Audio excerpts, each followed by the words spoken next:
بسم اللہ الرحمن الرحیم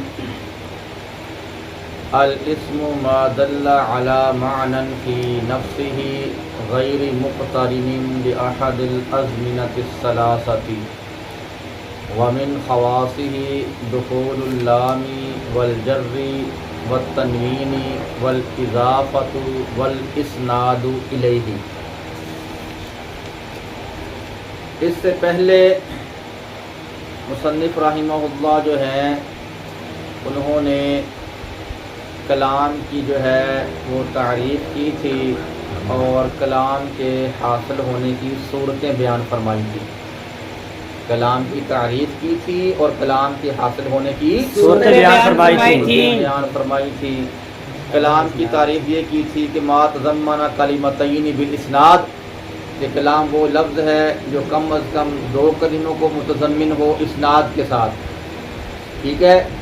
اور اس کے بعد ولا یتعطی ذلک الا فی اسمین او اسم و فعل، اس سے جو ہے وہ کلام کے حاصل ہونے کی صورتیں بیان فرمائی تھی کہ کلام کے حاصل ہونے کی دو صورتیں ہیں۔ کلام کے حاصل ہونے کی دو صورتیں ہیں کہ کلام یا تو جو ہے وہ دو اسموں سے حاصل ہوگا یا ایک اسم اور ایک فعل سے حاصل ہوگا۔ اس کے علاوہ کلام حاصل ہونے کی کوئی اور صورت نہیں ہے۔ انہی دو صورتوں سے کلام کیا ہے؟ حاصل ہوتا ہے۔ تو اس کے بعد ابھی جو عبارت ہم نے پڑھی ہے، اس عبارت کے اندر مصنف رحمہ اللہ جو ہیں، جو صاحب کافیہ ہیں علامہ شیخ ابن حاجب رحمہ اللہ، انہوں نے اسم کی تعریف کی ہے اور اسم کی جو خواص ہیں، اسم کے جو خواص ہیں ان میں سے چند خاصے جو ہیں وہ بیان فرمائے ہیں۔ اسم کی تعریف جو فرمائی ہے وہ یہ ہے کہ اسم وہ کلمہ ہے جو ایسے معنی پر دلالت کرے جو معنی اس کی ذات میں ہے اور اس کا معنی جو ہے وہ تین زبانوں میں سے کسی ایک کے ساتھ جو ہے وہ ملا ہوا نہ ہو۔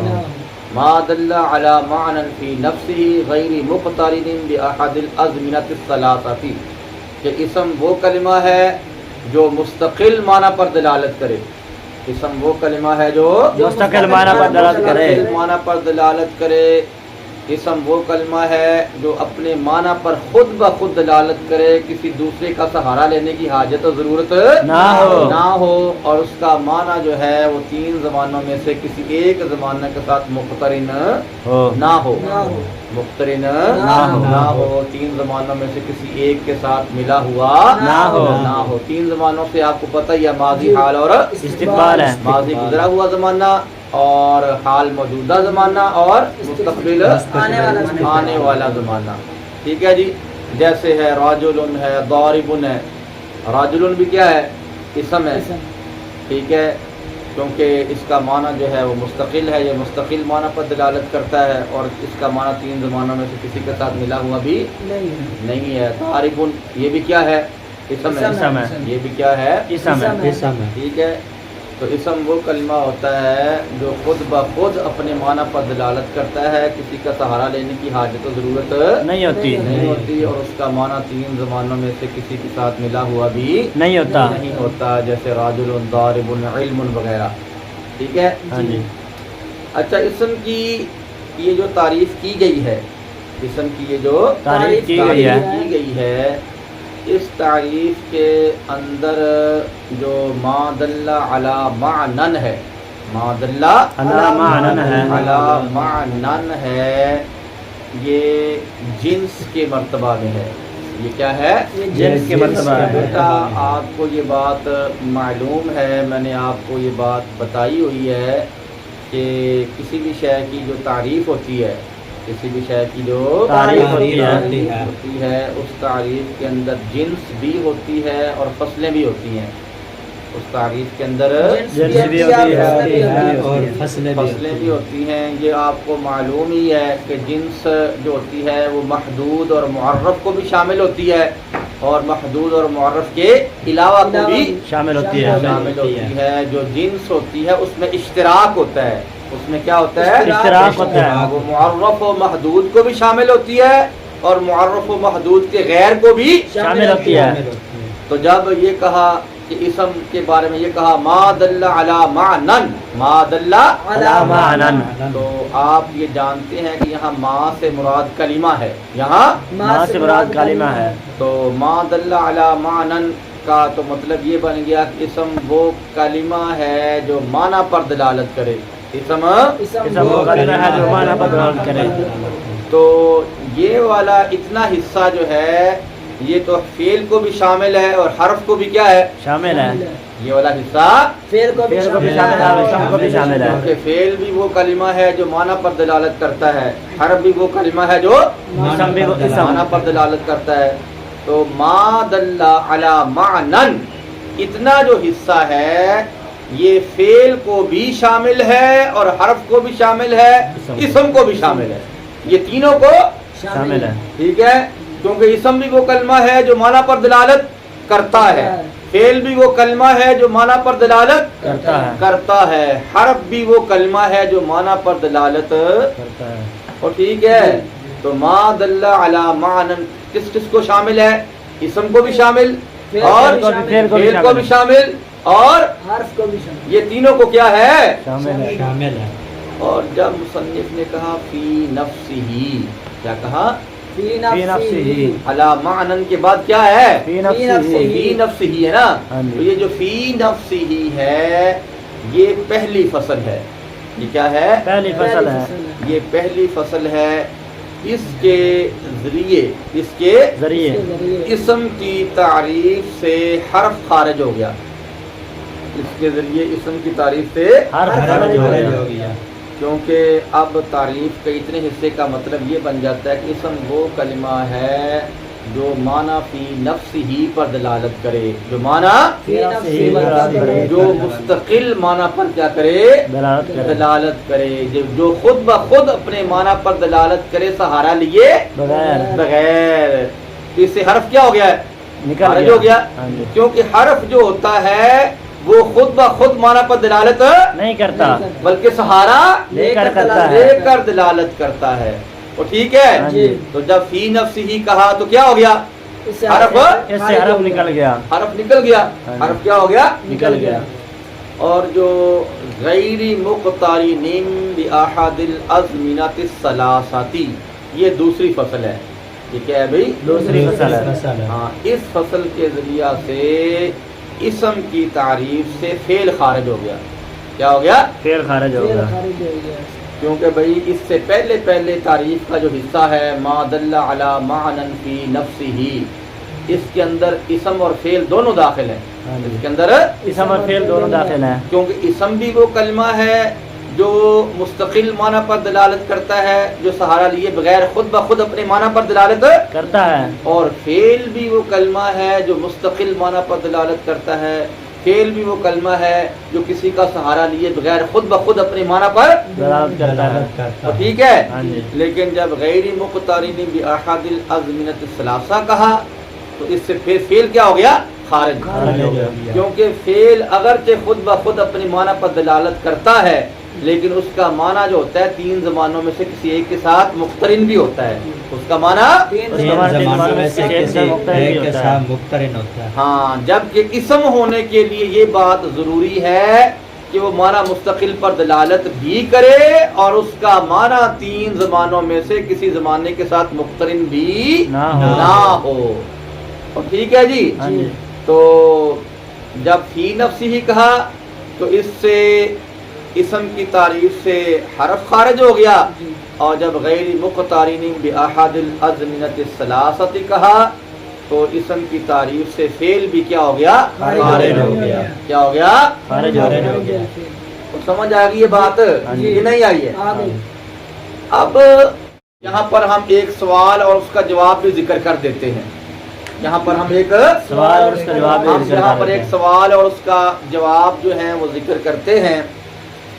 سوال یہ پیدا ہوتا ہے کہ بھئی مصنف علیہ رحمہ جو ہیں انہوں نے پہلے جو ہے وہ کلمہ کی تعریف کرنے کے بعد اس کی قسمیں بیان فرمائی، اس کی کس میں بیان فرمائیں، وَهِيَ اسم و فعل و حرف، کہ کلمہ کی کتنی قسمیں ہیں، تین قسمیں ہیں، کلمہ کی تین قسمیں ہیں، اسم، فعل اور حرف۔ اس کے بعد لِأَنَّهَا إِمَّا أَن تَدُلَّ إِلَىٰ آخِرِهِ، اس سے وجہ حسر بیان فرمائی.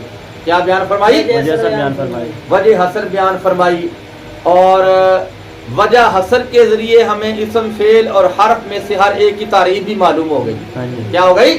ہر ایک کی ہر ایک کی تعریف معلوم ہو. ہر ایک کی تعریف تعریف بھی معلوم ہو گئی. پھر حرف کی تعریف یہ معلوم ہوئی کہ حرف وہ کلمہ ہے جو مستقل معنی پر دلالت نہیں کرتا ہے. جو مستقل معنی پر دلالت نہیں کرتا. یعنی حرف وہ کلمہ ہے جو دوسرے کا سہارا لے کر اپنے معنی پر دلالت کرتا ہے، خود بخود اپنے معنی پر دلالت نہیں کر سکتا. نہیں کرتا ہے. ٹھیک ہے. اور فعل کی تعریف ہمیں یہ معلوم ہوئی کہ فعل وہ کلمہ ہے جو خود بخود اپنے معنی پر دلالت کرتا ہے، سہارا لینے کی ضرورت نہیں ہوتی، اور اس کا معنی تین زمانوں میں سے کسی ایک کے ساتھ مقترن بھی ہوتا ہے. اور اسم کی تعریف یہ معلوم ہوئی کہ اسم وہ کلمہ ہے جو مستقل معنی پر دلالت کرتا ہے، جو خود بخود اپنے معنی پر دلالت کرتا ہے، سہارا لینے کی ضرورت نہیں ہوتی، اور اس کا معنی تین زمانوں میں سے کسی ایک کے ساتھ مقترن نہیں ہوتا ہے. ٹھیک ہے. ہاں جی. تو وجہ حسر کے ساتھ ہمیں اسم فعل اور حرف میں سے ہر ایک کی یہ تعریفات معلوم ہو گئیں. ہاں جی. اس کے بعد مصنف علیہ رحمہ نے وقد علم بذالک حد کل واحد منہا، یہ عبارت لا کر ہمیں تنبیہ بھی کر دی. یہ عبارت لا کر ہمیں تنبیہ بھی کر دی. تنبیہ بھی فرما دی، اور یہ بتا دیا بھی وجہ حسر پر توجہ کر لو. اگر پہلے توجہ نہیں کیا تو اب کر لو. اب توجہ کر لو. یہ وجہ حسر بڑی عظیم شے ہے. اس وجہ حسر کے ساتھ ہمیں کلمہ کی جو اقسام ثلاثہ اسم فعل اور حرف ہے، ان میں سے ہر ایک کی تعریفات ہمیں معلوم ہو چکی ہیں. کیا ہے؟ تعریف معلوم ہے. تو سوال یہ پیدا ہوا کہ بھئی جب وجہ حسر کے ساتھ تعریفات معلوم ہو چکی ہیں، ہو چکی، پھر وقد علما سے تنبیہ بھی کر دی، تو پھر آگے چل کر الاسم ما دل علی معنی فی نفسہ غیر مقترن باحد الازمیۃ الثلاثہ، اس عبارت کے ذریعے کیا کی ہے؟ اسم کی تعریف کر دی. وہ پھر آگے چل کر آپ کی کتابوں کا جو صفحہ نمبر 94 ہے، 94 صفحہ نمبر 94 صفحہ نمبر ہے، وہاں پر جا کر انہوں نے فعل کی تعریف کی ہے. ہاں جی. وہاں پر جا کر انہوں نے فعل کی تعریف کی ہے. فعل کی تعریف کر دی ہے کہ الفعل ما دل علی معنی فی نفسہ ما دل علامان فی نفسہ، الاسم ما الفعل ما دل علی معنی فی نفسہ مقترن باحد الازمنہ الثلاثہ. ہاں جی. وہاں چل کر کیا کیا ہے؟ فعل کی تعریف کر دی. فعل کی تعریف کر دی ہے. اور آپ کی کتابوں کا جو صفحہ نمبر 112 ہے، آپ کی کتابوں کا جو صفحہ نمبر 112 ہے، آپ کی کتابیں کس مکتبے کی چھپی ہوئی ہیں؟ مکتبہ قادریہ. مکتبہ قادریہ کی جو آپ کی کتابیں چھپی ہوئی ہیں، تو اس چھاپے کے مطابق صفحہ نمبر جو 112 بنتا ہے، صفحہ نمبر 112 بنتا ہے، تو اس صفحہ نمبر 112 پر جا کر جو ہے انہوں نے حرف کی تعریف کی ہے. کیا کی ہے؟ حرف کی تعریف کی ہے. الحرف ما دل علی معنی فی غیرہ، الحرف ما دل علامان فی غیرہ، فی غیرہ، کہ حرف جو ہے وہ کلمہ ہے جو معنی فی غیرہ پر دلالت کرتا ہے، جو معنی فی غیرہ پر دلالت، یعنی خود بخود جو ہے اپنے معنی پر دلالت نہیں کرتا، بلکہ دوسرے کلمے کا سہارا لے کر اسم اور فعل سے مل کر ان کا سہارا لے کر اپنے معنی پر دلالت کرتا ہے. ہاں جی. اور ٹھیک ہے. ہاں جی. تو بھائی سوال تو پیدا ہو گیا. کیا ہو گیا؟ سوال پیدا ہو گیا. یہ صاحب کافیہ اختصار پسند ہے. کیا ہے؟ اختصار پسند ہے. اور اختصار کا تقاضا یہ تھا، اختصار کا تقاضا یہ تھا کہ وجہ حسر پر کیا کر لیتے؟ اکتفا کر لیتے. کیا کر لیتے؟ اکتفا کر لیتے. چلو وجہ حسر پر اکتفا نہیں کیا، وقد علما کہہ کر تنبیہ کر دی ہے، ہاں جی. اس پر کیا کر لیتے؟ اکتفا کر لیتے. اکتفا کر لیتے. انہوں نے وجہ حسر پر بھی اکتفا نہیں کیا. نہیں کیا، آگے فقد علما سے تنبیہ بھی کی ہے، ہاں جی. پھر تنبیہ پر بھی اکتفا نہیں کیا. آگے چل کر جناب ہر ایک کی الگ الگ تعریف بھی کر دی. تعریف بھی کر دی ہے. تو یہ بات تو اختصار کے خلاف ہے یار. ہاں جی. یہ بات تو کیا ہے؟ اختصار کے خلاف ہے. اختصار کے خلاف ہے. اختصار کا تقاضا تو یہ تھا کہ چلو وجہ حسر پر اکتفا کر لیتے، اگر نہیں تو چلو تنبیہ پر کیا کر لیتے؟ اکتفا کر لیتے. انہوں نے جناب وجہ حسر پر بھی اکتفا نہیں کیا، پھر تنبیہ پر بھی اکتفا نہیں کیا. ہر ایک کی الگ الگ تعریف بھی کر اتنی دی لمبی لمبی عبارتیں ذکر کر دی ہیں جناب ہے، تو یہ تو کیا اختصار کے خلاف خلاف کام ہے، یہ تو اختصار کے خلاف کام ہے۔ تو بھائی یہ اعتراض آپ کو سمجھ آئی ہے ہاں جی، کہ نہیں آئی؟ آگے تو اس کا جواب، اس کا جواب، اس اعتراض کا بچوں جواب یہ ہے، جواب سے پہلے آپ ایک تمہید سمجھ لیں، جواب سے جواب سے پہلے اپنی سمجھ۔ وہ تمہید یہ ہے بیٹا جی کہ جو طلباء ہیں، جو طلباء ہیں، طلباء ہیں وہ تین قسم کے ہوتے ہیں، طلباء تین قسم کے ہوتے ہیں۔ ہاں طلباء تین قسم کے ہوتے ہیں۔ طلباء کی ایک قسم وہ ہے جو بڑے ذہین و فتین ہوتے ہیں، کیا ہوتے ہیں؟ ذکی ہوتے ہیں، وہ کیا ہوتے ہیں؟ ذکی ہوتے ہیں، ذکی ہوتے ہیں، بس اشاروں سے باتیں وہ سمجھ جاتے ہیں، سمجھ جاتے ہیں، اشاروں سے۔ باتیں سمجھ جاتے ہیں۔ اور طلباء کی دوسری قسم ہے متوسط درجے کے طلباء، کیا ہے؟ متوسط درجے کا طلباء، وہ درمیانے ہوتے ہیں، کیا ہوتے ہیں؟ درمیانے ہوتے ہیں، اشارہ سے بات تو نہیں سمجھتے، اشارہ سے بات کو نہیں سمجھتے، البتہ اگر ان کو تھوڑی سی تنبیہ کر دی جائے تو سمجھ جاتے ہیں، سمجھ جاتے ہیں، تھوڑی سی تنبیہ کر دی سمجھ جاتے ہیں۔ تو سمجھ جاتے ہیں۔ اور ٹھیک ہے۔ ہاں جی، اور تیسری قسم کے جو طلباء ہیں وہ غبی ہوتے ہیں، کند ذہن ہوتے ہیں، کیا ہوتے ہیں؟ کون ذہن ہوتے ہیں؟ غبی، کہ وہ اس وقت تک نہیں سمجھتے جب تک کھول کر ان کو بات نہ بتائی جائے، جب تک کھول کر بات کھول نہ کر کریں۔ بات نہ بتائی جائے، اس وقت تک وہ نہیں سمجھتے۔ نہیں سمجھتے۔ اور ٹھیک ہے۔ اس تمہید کے بعد سوال کا بیٹا جواب یہ ہے کہ بھائی مصنف رحمۃ اللہ تعالی علیہ جو صاحب کافیہ ہیں، انہوں نے یہاں پر جو یہ طریقہ اختیار کیا ہے، یہ طریقہ بس اللہ تبارک و تعالیٰ کی ان پر بہت بڑی کرم نوازی تھی۔ کیا تھی؟ مصنف پر اللہ تبارک و تعالیٰ کی بہت بڑی کرم نوازی تھی کہ انہوں نے یہ طریقہ اختیار کر لیا کہ طلباء کی تین قسمیں تھیں، تو انہوں نے تینوں قسموں کی رعایت کی ہے، انہوں نے تینوں قسموں کے انہوں نے تینوں قسموں کے طلباء کی کیا کی ہے؟ ہر قسم کے جو طلباء ہیں ان کا خیال رکھا ہے، ان کا خیال کہ بھائی جب انہوں نے وجہ حسر بیان کی تو اس سے کن کی رعایت ہو گئی؟ جو ذہین طلباء تھے، جو ذکی طلباء تھے، ان کی کیا ہو گئی؟ رعایت۔ کہ بعد وہ جو ذہین طلباء تھے وہ وجہ حسر کے ساتھ کیا کریں گے؟ تعریفیں یاد کر لیں گے، سمجھ جائیں گے، کیا ہو جائیں گے؟ تعریفیں سمجھ لیں گے۔ ٹھیک ہے۔ ہاں جی، تو وجہ حسر ذکر کر کے تو انہوں نے کیا کیا ہے؟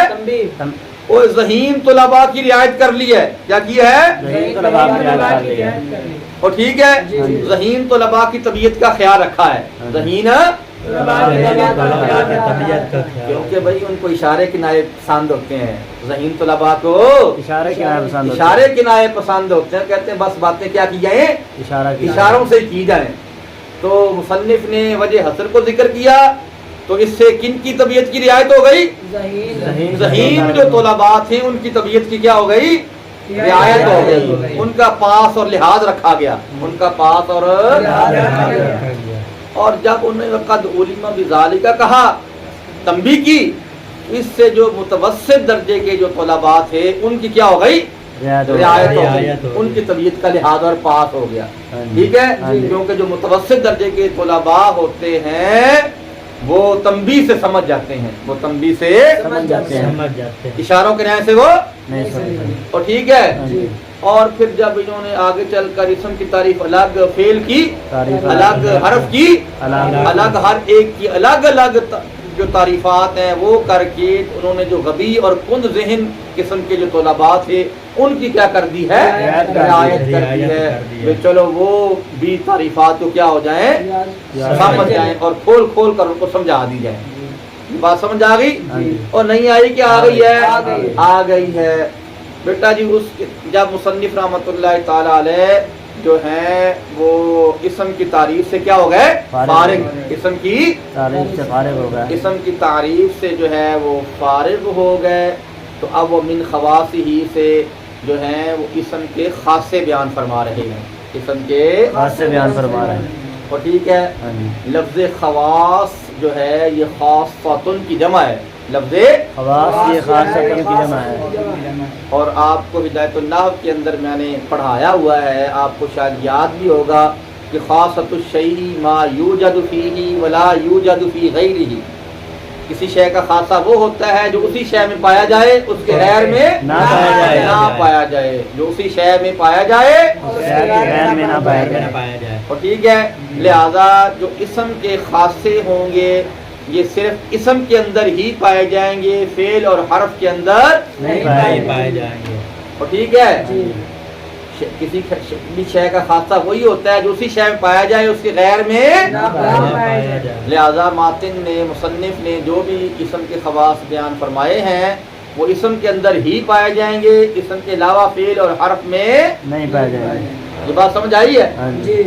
تو اسم کی تعریف سے فراغت کے بعد اسم کے خاصے بیان کیے گئے ہیں، اسم کے سے بیان کیے گئے ہیں. اور ٹھیک ہے، ظاہر بات ہے جب کسی شے کی تعریف کی جاتی ہے، جب کسی شے کی تعریف کی جاتی ہے تو تعریف کے ذریعے اس شے کی ہمیں ذہنی معرفت حاصل ہو جاتی ہے. کیا ہوتی ہے؟ ذہنی معرفت. ہاں، ذہن کے اندر وہ شے روشن ہو جاتی ہے، ذہن کے اندر وہ شے روشن ہو جاتی ہے. لیکن جب اس شے کے خاصے اور اس کی علامات بیان کی جاتی ہیں، اس کی خاصے اور علامات بیان کی جاتی ہیں تو پھر خارجی جہان کے اندر بھی اس کی معرفت حاصل ہو جاتی ہے. خارجی جہان کے اندر بھی اس کی معرفت حاصل خارجی جہان کے اندر بھی اس کی معرفت حاصل ہو جاتی ہے. تو پہلے تعریف اسم کی بیان کی گئی تو اسم کی ہمیں ذہنی معرفت حاصل ہو گئی، اور اب اسم کے خاصے بیان کریں گے تو اس سے ہمیں خارجی دنیا کے اندر بھی اسم کی پہچان ہو جائے گی. خارجی دنیا کے اندر بھی اسم کی پہچان اور معرفت حاصل ہو جائے گی. مصنف رحمہ اللہ جو ہیں انہوں نے اپنے اس قافیے کے اندر، اپنی اس کتاب کے اندر اسم کے جو ہیں وہ 5 خاصے بیان فرمائے ہیں. اسم کے 5 خاصے بیان کیے ہیں. نمبر 1 لام تعریف کا داخل ہونا. لام تعریف کا داخل ہونا. لام تعریف کا داخل ہونا، جیسے الحمد کیا ہے؟ الحمد. الرجل، العلم، اس پر کیا داخل ہوا ہے؟ لام تعریف داخل ہونا. لام تعریف داخل ہوا ہے. نمبر 2 جر کا داخل ہونا. کیا داخل ہونا؟ جر کا داخل ہونا. جر کا داخل ہونا، جیسے بزیدن کیا ہے؟ اب زید کے آخر میں کیا آیا ہوا ہے؟ جر آیا ہوا ہے. کیا آیا ہوا ہے؟ غلام زیدن، زید کے آخر میں کیا آیا ہوا ہے؟ جر آیا ہوا ہے. تو جر کا داخل ہونا یہ بھی کس کا خاصہ ہے؟ اسم کا خاصہ. لام تعریف کا داخل ہونا یہ بھی اسم کا خاصہ ہے. یہ بھی اسم کا خاصہ ہے. کوئی کسی بھی فعل اور حرف پر لام تعریف داخل نہیں ہوتا. اور ٹھیک ہے، ہاں جی. جر کا داخل ہونا یہ بھی کیا ہے؟ اسم کا خاصہ ہے. فعل اور حرف پر جر داخل نہیں ہوگا. اور ٹھیک ہے.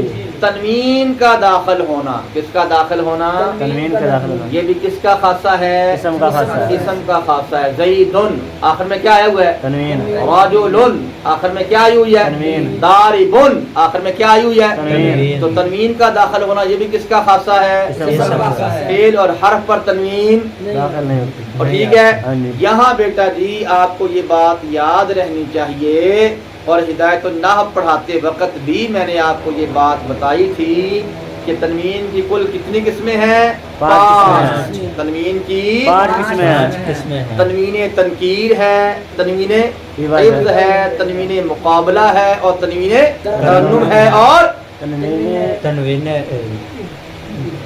تنکیر ہے. تنوین کون؟ تمکن ہے. کیا ہے؟ تنوین تمکن ہے. اور ٹھیک ہے. ہاں جی. تو تنوین کی ان 5 قسموں میں سے، تنوین کی 5 قسموں میں تنوین کی ان 5 قسموں میں سے تنوین ترنم کے علاوہ، تنوین ترنم کے علاوہ جو باقی 4 قسمیں ہیں وہ تو اسم کا خاصہ ہے. وہ کیا ہے؟ اسم کا خاصہ ہے. وہ اسم پر ہی داخل ہوتی ہیں، حرف اور فعل پر داخل نہیں ہوتی. باقی رہ گئی تنوین ترنم، تو وہ اسم فعل حرف سب پر داخل ہو جاتی ہے. وہ کیا ہے؟ اسم سے سب پر داخل ہو جاتی ہے. تنوین ترنم اسم کا خاصہ نہیں ہے. تنوین اسم کا خاصہ نہیں ہے. ہاں، بلکہ تنوین ترنم اسم فعل اور حرف سب پر آ جاتی ہے. اسم کا خاصہ تنوین ترنم کے علاوہ جو تنوین کی 4 قسمیں ہیں وہ اسم کا خاصہ ہیں. وہ کیا ہیں؟ اسم کا خاصہ ہے. اور اسم کے خواص میں سے چوتھا خاصہ جو ہے وہ اضافت ہے. کیا ہے؟ اضافت ہے. کیا ہے؟ اضافت ہے. اضافت ہے، یعنی شے کا مضاف ہونا. کلمہ کا کیا ہونا؟ مضاف ہونا. مضاف ہونا. کلمہ کا مضاف ہونا یہ بھی کیا ہے؟ اسم اسم کا کا خاصہ ہے. جیسے غلام زیدن، غلام زیدن، تو غلام زید کے اندر جو غلام ہے یہ کیا ہو رہا ہے؟ مضاف ہو رہا ہے. کیا ہے؟ مضاف ہو رہا ہے. مضاف ہو رہا ہے. تو مضاف ہونا یہ بھی کیا ہے؟ اسم کا خاصہ ہے. اسم کا کیا ہے؟ خاصہ ہے. خاصہ ہے. یہ کیا ہے؟ خاصہ ہے. خاصہ ہے. اور ٹھیک ہے بچوں. جی. اور پانچواں اسم کا جو خاصہ مصنف نے بیان فرمایا ہے وہ ہے مسند الیہ ہونا. کیا ہے؟ مسند الیہ. مسند الیہ.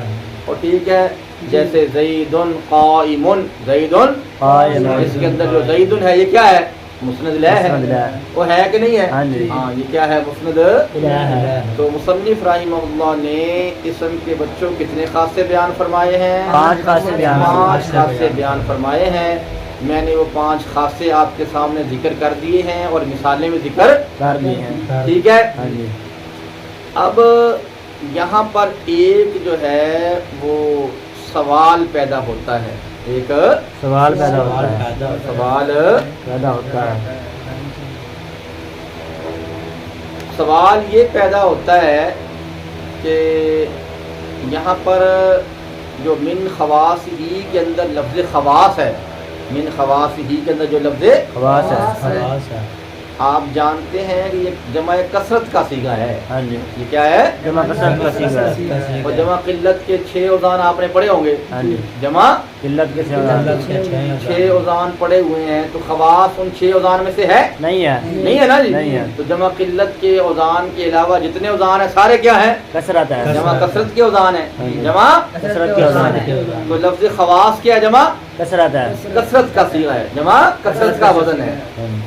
تو اس عبارت کے اندر صاحب کافیہ نے کتنے خاصے بیان کیے ہیں؟ 5. 5 خاصے بیان کیے ہیں. کتنے؟ 5. تو سوال پیدا ہوا بھی صیغہ تو استعمال کیا ہے جمع کثرت کا، اور خاصے 5 صرف 5 بیان کیے ہیں. خاصے صرف 5 بیان کیے ہیں. 5 بیان کیے ہیں. اور یہاں خواص جمع کثرت بھی لائے ہیں اور ساتھ پیچھے شروع میں من بھی لے کر آئے ہیں جو من تبعیضیہ ہے. جو من تبعیضیہ ہے. تو خواص جمع کثرت کا صیغہ لائے اور شروع میں کیا لائے؟ من بھی تبعیضیہ لائے. تبعیضیہ لائے.